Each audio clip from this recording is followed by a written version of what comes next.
ఆ కాంగ్రెస్ అభయహస్తం అనే మేనిఫెస్టో ఏదైతే ఉందో అది ఈ శతాబ్దపు అతిపెద్ద మోసం. అది ఈ శతాబ్దంలోనే అతిపెద్ద మోసం ఏదైనా ఉందంటే కాంగ్రెస్ అభయహస్తం అనే మేనిఫెస్టో. ఒక్క వర్గం కాదు, అందరినీ మోసం చేసింది. ఖార్గే సాబ్ వచ్చి చేవెళ్ళలో చెప్పిండు 10 లక్షలు వాళ్ళు ఇస్తే 12 లక్షలు మేము ఇస్తాం, దళితులకు 18% వాటా ఇస్తాం ప్రభుత్వ కాంట్రాక్టులలో. ఇచ్చిర్రా? పెంచుతామన్నారు, పెన్షన్లు పెంచినరా? ఇంకెన్ని చెప్పినారు? ఒకటి కాదు, ఇన్నునే ఎంతో ఇంత పెద్ద లిస్ట్ ఉందని. వీళ్ళెంత లంగలంటే ఏది పడుతుందో చెప్పుకుంటాం. మీరు నోటికి ఎంత వస్తే అంత. ఆ శ్రీధర్ బాబు అంటే ఆయన రాసిండు మేనిఫెస్టో, చైర్మన్ అయిన దాన్ని. నేను అసెంబ్లీలో ఆయన లేచినప్పుడల్లా అడుగుతా, ఏమైనా నువ్వేగా చైర్మన్, నువ్వు ఇలా బాగా నడుపుతున్నావు. ఇస్తామండి అంటాడు. ఇస్తామండి అంటే నువ్వే చెప్పినావు కదా 100 రోజులు ఇస్తా అని. 100 రోజుల్లో ఇస్తా, 6 అయినా ఇటు సూర్యుడు అటు పొడిచినా అని డైలాగులు కొట్టింటే మేం కాదు.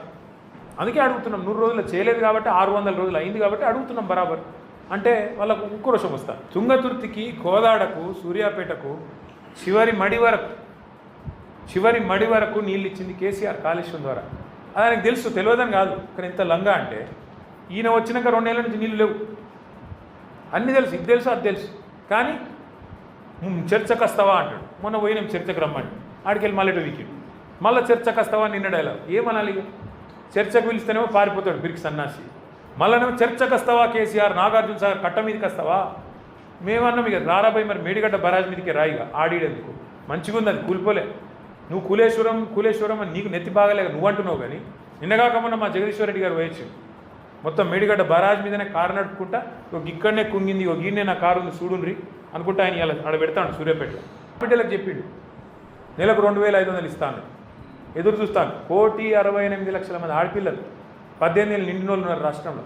వాళ్ళందరూ ఎదురు చూస్తాను ఎప్పుడు వస్తాయి 2,500. వచ్చినాయా? 42% రిజర్వేషన్లు ఇస్తా అన్నాడు. ఏది దిక్కులేదు. ఒక్క వర్గం కాదు. రైతులకు వెంటనే రుణమాఫీ అన్నాడు. 10,000 కాదు 15,000 ఇస్తా అన్నాడు. రైతు కూలీలకు ఇస్తా అన్నాడు. కౌలు రైతులకు ఇస్తా అన్నాడు. ఎన్ని మాటలు, ఎన్ని మోసాలు. లెక్క పెడితే మొత్తం 420 ఉన్నాయి, కరెక్ట్గా 420. అట్లా ఆయనకి యాద్ చేస్తా. కేసీఆర్ ఉన్నప్పుడు 1022 గురుకుల పాఠశాలలు పెట్టినాం. ఇలా గురుకుల పాఠశాలల్లో ప్రతిరోజు ఒక చెడ్డవారు, ప్రతిరోజు ఫలానా కాడ పిల్లలకు బోసక్కగా లేక ఫుడ్ పాయిజనింగ్ అయింది, 30 మంది అస్వస్థత, 40 మంది ఇట్లా. ఇప్పటికి 100 మంది పిల్లలు చచ్చిపోయినారు, 1000 మంది ఇప్పటికీ ఆసుపత్రిలో పాలయ్యారు. నీ పిల్లలకి ఇట్లా ఎత్తుకుంటావా రేవంత్ రెడ్డి అని నేను అడిగినాడు కడుపుగాలి. నీ పిల్లలకు, నీ బిడ్డకో నీ మన్మన్కో ఇట్లా ఎత్తుకుంటావా? ఇదే తిండి పెడుతుకుంటావా? ఇవాళ సాంబార్ వాళ్ళకు పైసలు ఇస్తలేరు. పెద్ద పెద్ద కాంట్రాక్టర్లకేమో పైసలు, వాళ్ళకు అలా ఫుడ్ పెట్టేటోళ్ళకి పైసలు ఇస్తలేరు. గురుకులు భోజనం పెట్టలేని దుస్థితులు ఉందా ప్రభుత్వం? ఒక్క గ్యారెంటీ అమలు చేయకపోతివి, రైతు బంధు పెంచకపోతివి, 2 సార్లు ఎగ్గొడితివి, దళిత బంధు పెంచకపోతివి, ఉన్న పైసలే ఇవ్వకపోతివి. ఏడబోతున్నాయి పైసలు? మరి ప్రభుత్వం యొక్క డబ్బులు, ప్రజల యొక్క సంపద ఎక్కడ పోతుంది?